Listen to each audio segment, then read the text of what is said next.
Hey everyone, welcome back to the Nicholas Nook. If this is your first time here, my name is Jess and I'm currently 35 weeks pregnant with our first baby.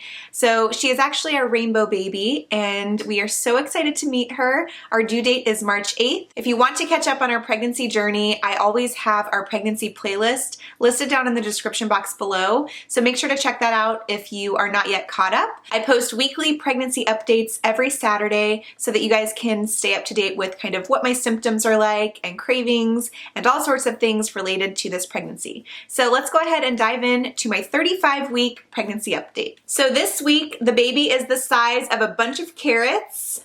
Oh my goodness, she's getting so big, you guys. Look at that. So, wow, it just is mind-blowing to me how much she has grown just even in this last trimester.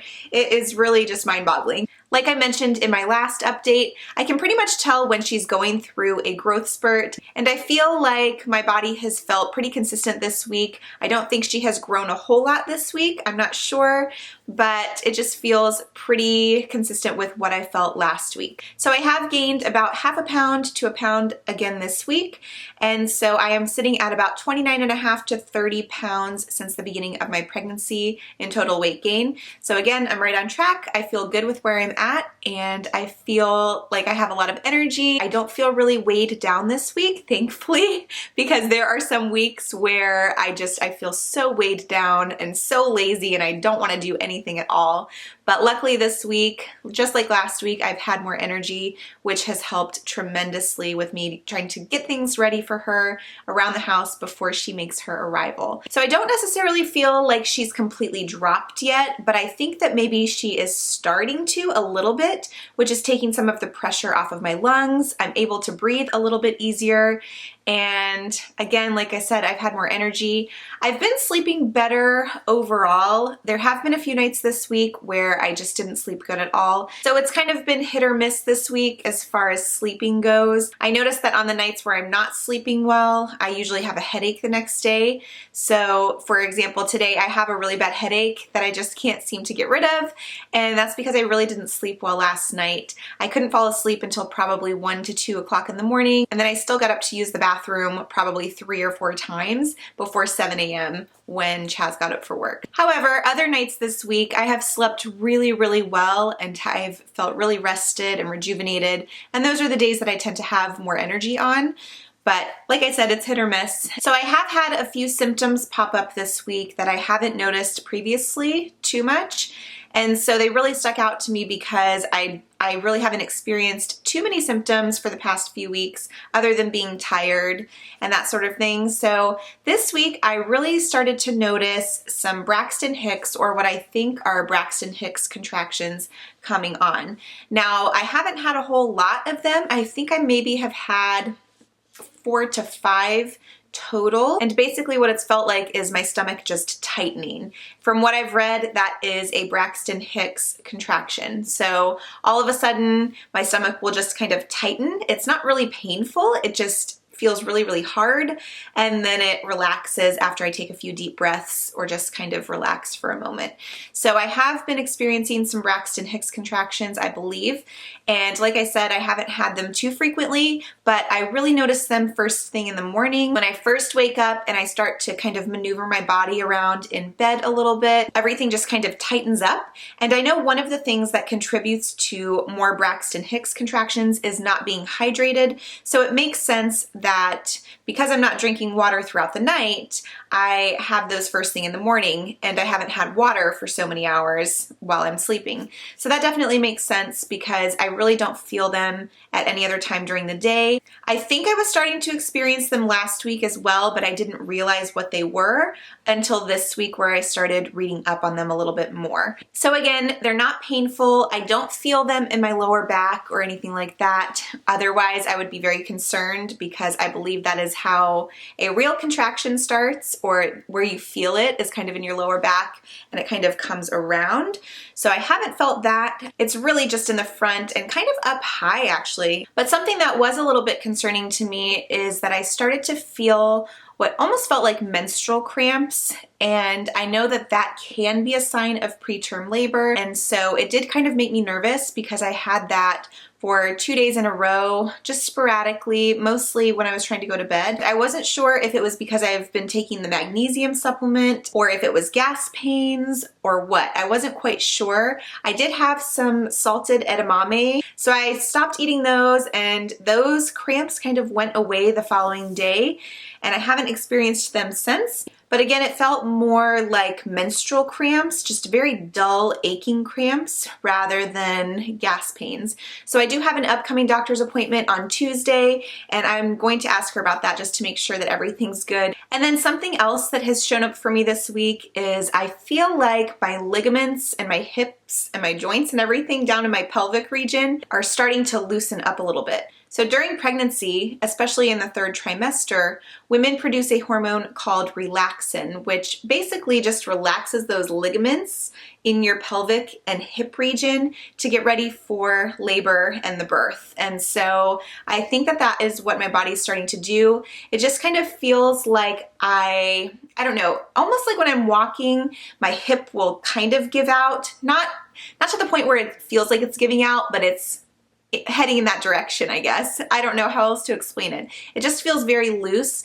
There have been a couple of times where it made a tingling feeling in my leg, and it kind of felt a little numb, and then I felt tingling in my toes, which is not good, I don't think. So it went away after I just kind of stood for a second. But this is something that I definitely want to ask my doctor about too, just to make sure that that is not something worse than what I think it is because of the tingling. Again, that's only happened a couple of times, but I have felt that ligament looseness. It's not really pain.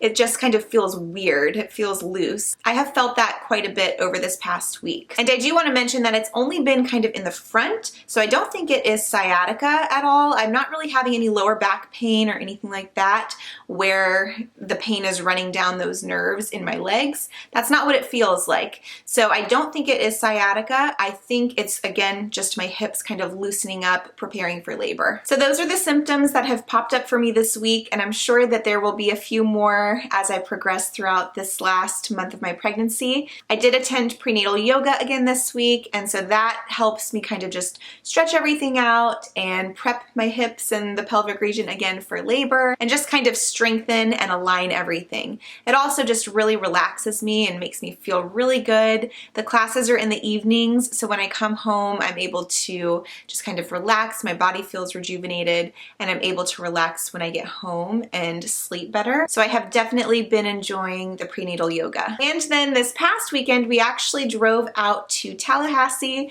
where we went to college, and we met up with a lot of our old friends. We had a little baby shower, or baby sprinkle, I guess, kind of a second baby shower with our group of friends, and that was a lot of fun. We went out to dinner and played games, and it was great just to kind of catch up with everyone that we haven't seen in a really long time. However, I do want to say that I will not be doing any more traveling of any kind until this baby is here, because you guys, driving for several hours, oh my gosh, there was so much pressure down in my pelvis that I really had to recline my seat all the way back, and I had to force myself to sleep in the car. Otherwise, I was extremely uncomfortable, and poor Chaz, I kept making him stop like every 20 minutes so that I could go to the bathroom, and that just makes for a really long road trip.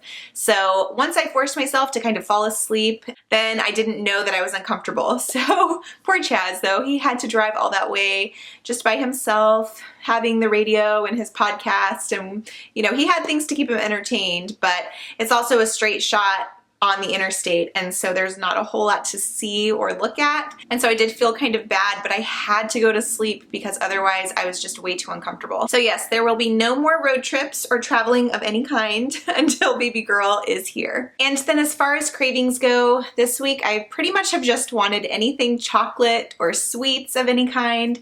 I've really been liking ice cream and M&Ms for some reason, which I'm not huge into M&Ms, I just really wanted them this week, especially on a road trip. Other than that, I've been eating pretty well, but I have been letting myself indulge in some sweet treats. So that is pretty much it for week 35. I'm gonna jump over to my Ovia app and let you guys know what baby's development is like this week. So this week it says that baby girl is dropping lower into my pelvis, which like I said, I feel like she's starting to. I don't think she's dropped obviously completely yet, but I think she has started the process of that. It says that she's about 18 to 19 inches long and that she has a little bit more to grow. Something that's so cute is that it says that she is cuddlier than ever right now. So even though she has a little bit more to grow, she is packing on that little baby fat and just getting so sweet and cuddly. And that is it. So let's jump over to my 35-week belly shot. All right, so here's my belly from the front and from the side.